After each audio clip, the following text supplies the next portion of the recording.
ஸ்ரீ குருவாயூரப்பன் திருவடிகளே சரணம். இன்னைக்கு 2வது தசகத்தில் 9வது ஸ்லோகத்தை பார்க்கலாம். அத்யாயாசகராணி கர்ம படலானி ஆச்சரிய நிர்யன்மலாக போதே பக்தி பதே தவாப்யுசிததாம் ஆயாந்தி கிம் தாவதா க்ளிஷ்ட்வா தர்க்கபதே பரம் தவ வபுகு பிரம்மாக்கியமன்யே புனக சித்தார்த்தத்வம் மிருதே விசிந்திய பகுபிஹி சித்யந்தி ஜன்மாந்தரைஹி. நாம் வார்த்தைகளை பிரித்து முதல்ல படிக்கலாம். அத்யாயாசகராணி கர்ம படலானி அத்யாயாசகராணி கர்ம படலானி ஆச்சரிய நிர்யன்மலாக ஆச்சரிய நிர்யன்மலாக போதே பக்தி பதே தவாப்யுசிததாம் போதே பக்தி பதே தவாப்யுசிததாம் ஆயாந்தி கிம் தாவதா ஆயாந்தி கிம் தாவதா க்ளிஷ்ட்வா தர்க்கபதே பரம் தவ வபுகு க்ளிஷ்ட்வா தர்க்கபதே பரம் தவ வபுகு பிரம்மாக்கியமன்யே புனக பிரம்மாக்கியம் அன்யே புனக சித்தார்த்தத்வம் ரிதே விசிந்திய பகுபிஹி சித்தார்த்தத்வம் ரிதே விசிந்திய பகுபிஹி சித்யந்தி ஜன்மாந்தரைஹி சித்யந்தி ஜன்மாந்தரைஹி. இப்போ நாம் இந்த ஸ்லோகத்தோட வார்த்தைகளை பிரித்து அர்த்தங்களை பார்க்கலாம். அத்தியாயாசகராணி அதி ஆயாச தங்களை ரொம்பவும் வருத்தி கொண்டு கர்ம படலானி ஆச்சரிய இந்த கர்மயோகத்தின் முறைகளை பின்பற்றி அவளுக்கு என்ன கிடைக்கிறது? நிர்யன்மலாகா சித்த சுத்தி பெற முடியும். அது மட்டும்தான் கிடைக்கிறது, மனசு சுத்தமாவது. அதுக்கு பிறகு அவள் என்ன பண்ணணும்னா போதே பக்தி பதே தவாப்யுசிததாம், அதாவது போதேன்னா ஞான யோகம், பக்தி பதே அப்படின்னாக்க பக்தி யோகம்.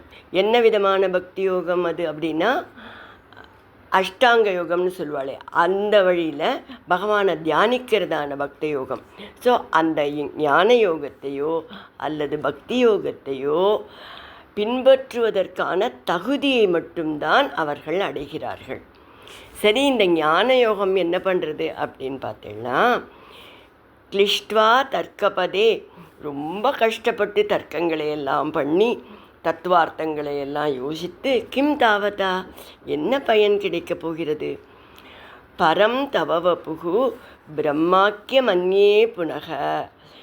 இன்னும் சில பேர் என்ன பண்ணுறான்னா தங்களுடைய திருவுருவத்தை திருமேனியை பிரம்மாக்கிய பரபிரம்மன் என்ற வழியில் சிந்தித்து சித்த ஆர்தத்துவம் மிருதே மனசில் கொஞ்சம் கூட உருக்கமோ அன்பின் சாயலோ இல்லாமல் வரட்டு தியானம் பண்ணி உங்களை அடைய முயற்சிக்கிறா.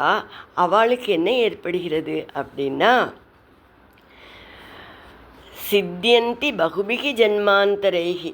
இப்படி சிந்திக்கிறவாளுக்கு உங்கள் மேலே கொஞ்சம் கூட அந்த ஒரு மனசு உருகிற பக்தி இல்லாமல் உங்களை சிந்திக்கிறவாளுக்கு அவள் நினைக்கிறது எப்படி கிடைக்கும்னா சித்தியந்தி பகுபிகி ஜன்மாந்தரேகி, பல பல ஜென்மாக்களின் முடிவில் தான் அவளுக்கு அந்த மோட்சம் கிடைக்கும் என்று சொல்கிறார்.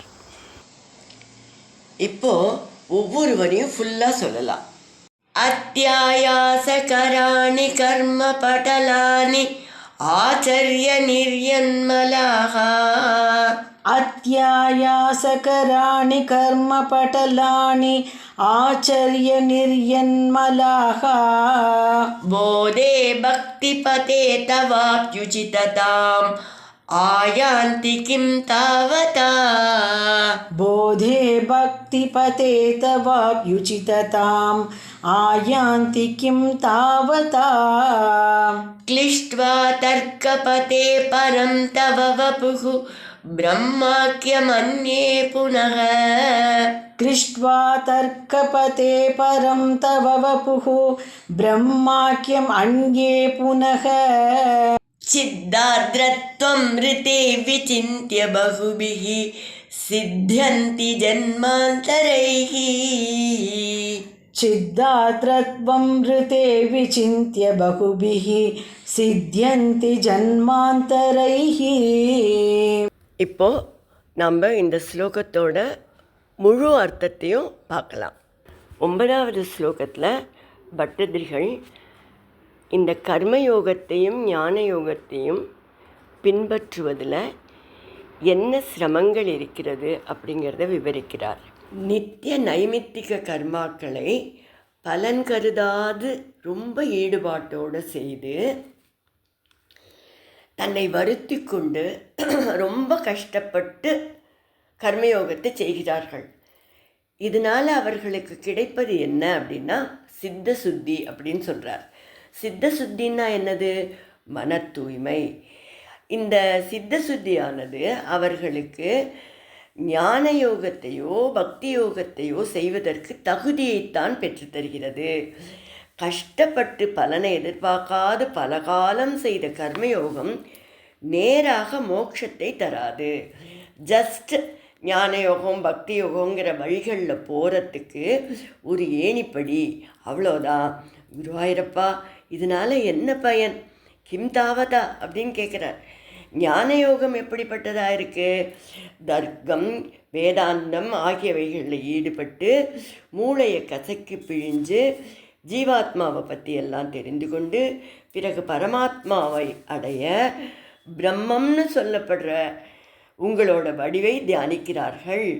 அந்த மிக கடின முயற்சி எப்படி இருக்கான்னா, வரட்டு வேதாந்தம்னு சொல்லுவோம் பாருங்கோ, அது மாதிரி இருக்கான்.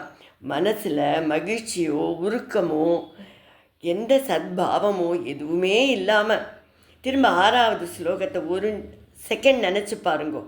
எப்படிப்பட்ட ஆனந்தமான பரவசமான அனுபவங்களை சொன்னார். அதெல்லாம் இவர்களுக்கெல்லாம் எட்டாத கனி. இப்படி கடின முயற்சியுடன் பல காலம் தியானம் செய்கிறார்கள். அப்படியும் பல ஜென்மங்களுக்கு பிறகே மோட்சத்தை அடைகிறார்கள் என்று கர்ம மார்க்கத்தை பற்றியும் ஞான மார்க்கத்தை பற்றியும் பட்டத்திரி சொல்கிறார்.